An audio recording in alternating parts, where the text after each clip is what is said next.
Okay. Yes. I haven't seen a microphone that looks like this. So, impressive. Let me just, first of all, thank you for that nice introduction, and also get some sense of who all of you are in the audience. How many students are here? A lot. Other educators who are part of the university? And what about community members, citizens? Well, thank you all very much for taking time to be here. I know this is a challenging time, and I appreciate it. What I'm going to do is give some remarks, and then I think we have time for question and answer. And forgive me, I've flown all night to be here, so I'm not as wide awake as I might normally be. But as you heard, my name is Jeanne Shaheen. I'm a senator from the state of New Hampshire, which is in New England, and I'm the top Democrat on the U.S. Foreign Relations Committee, a position that I just actually came to last year with the new Congress. We are here with a bipartisan delegation. We just met with your Prime Minister and with the Prime Minister of Greenland. All of the senators who are here are strongly supportive of the Danish-American relationship and the NATO alliance more broadly. I also co-chair, along with Tom Tillis, who was part of this delegation, a Republican from North Carolina, something in the Senate called the Senate NATO Observer Group. So we work very closely with NATO. We are focused on trying to ensure that NATO has support in the Senate in particular and in the United States Congress. My father was actually stationed in Greenland during World War II, and his service to protect the United States and to free Europe from Nazi Germany helped to shape my worldview, as so many of us who grew up at the end of World War II. So 80 years on, I think the NATO alliance is as vital as it ever is. In fact, last year we had one of the best years ever, I think, for NATO in terms of the commitment to spend 5% of GDP on defense and the joining of Sweden and Finland into NATO has really strengthened the alliance. And I'm here today because millions of Americans are deeply concerned about the recent rhetoric of the United States taking over Greenland, either buying it or using military force. And I think that that rhetoric doesn't just undermine our relationship, both with Denmark and with Greenland, but also with the other NATO countries and with Europe. It undermines NATO at a time when our adversaries seek to benefit from division. So we're here to listen to you, to Danish and Greenlandic officials, to our partners, because we understand that trust is the foundation of security. The roots, as you all know probably better than I, reach back to 1792, when Denmark recognized the independence of the United States, one of the first European countries to do so. And it's grown stronger and closer over time. Americans and Danes both died fighting the Nazis in World War II. Denmark was a founding member of NATO, like the United States, and we were closely allied during the Cold War.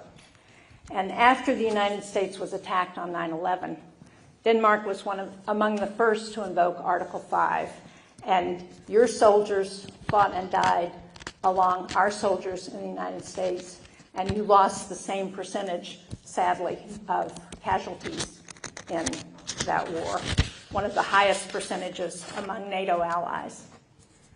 Today, as you know, Denmark has boosted your defense spending to exceed the NATO target this year.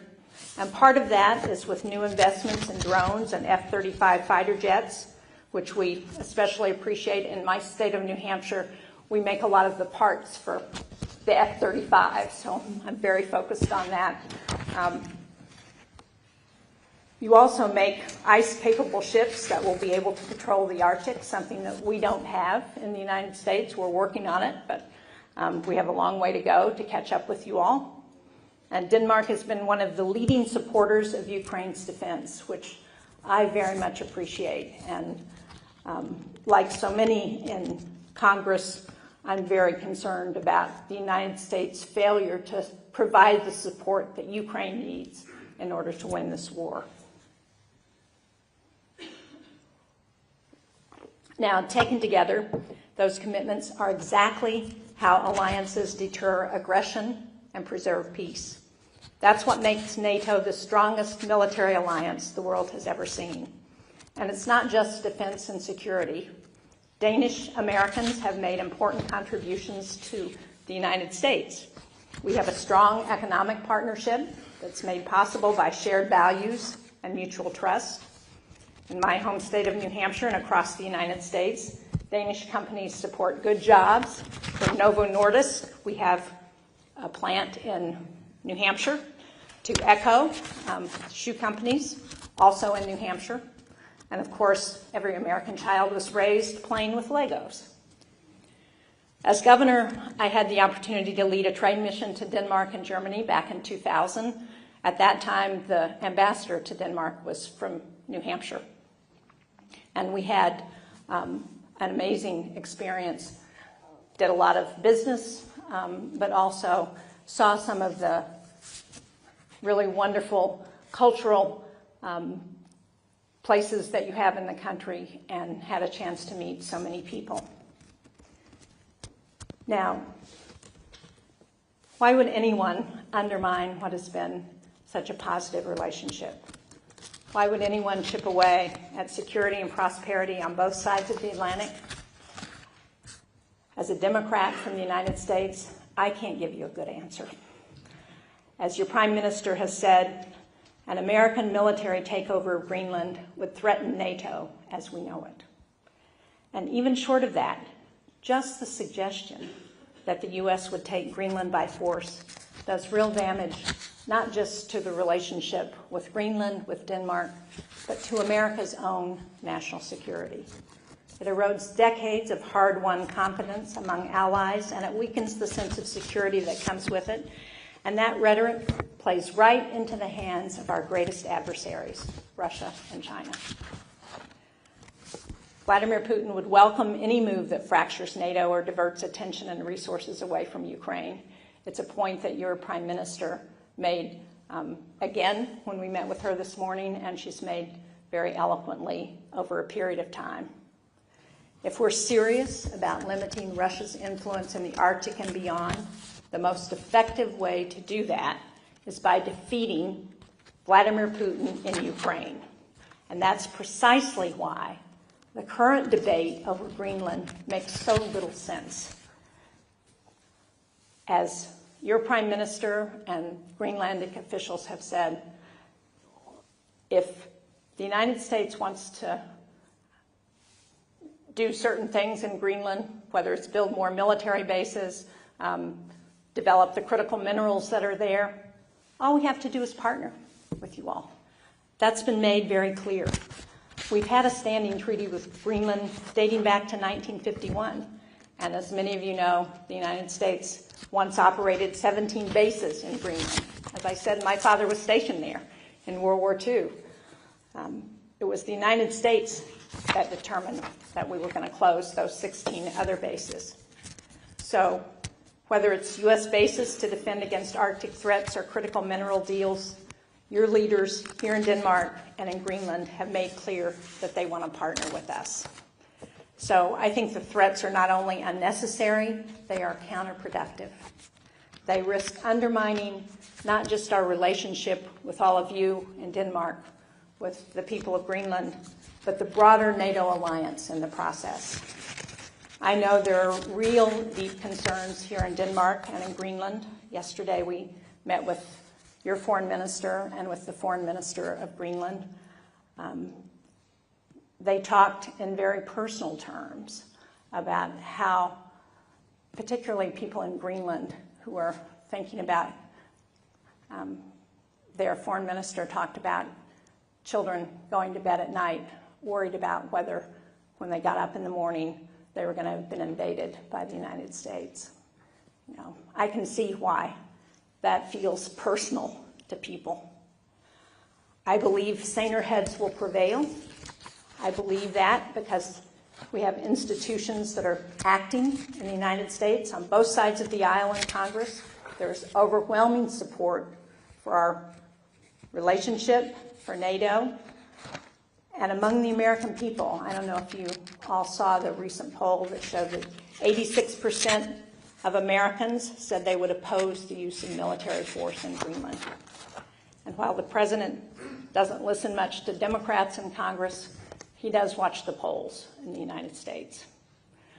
Last week, Senator Murkowski, who was part of this delegation, she's a senator from Alaska, and I introduced legislation that would prevent the administration from threatening NATO unity and ultimately block the U.S. from seizing Greenland.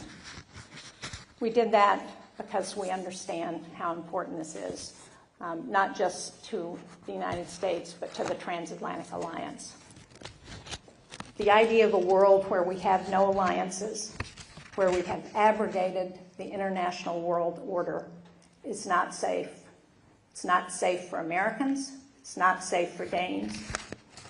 And the only people who benefit from that sort of world are the autocrats in Moscow and Beijing and other autocrats around the world. So to all of you who are here today, thank you for coming, especially the students in this room. Please continue to stay engaged. Don't give up on us. Don't give up on our alliances. Don't give up on the idea that we can work together. It's what got us here, and it's what we're going to need, all of us, if we're going to thrive in the years to come. So thank you. I look forward to your questions.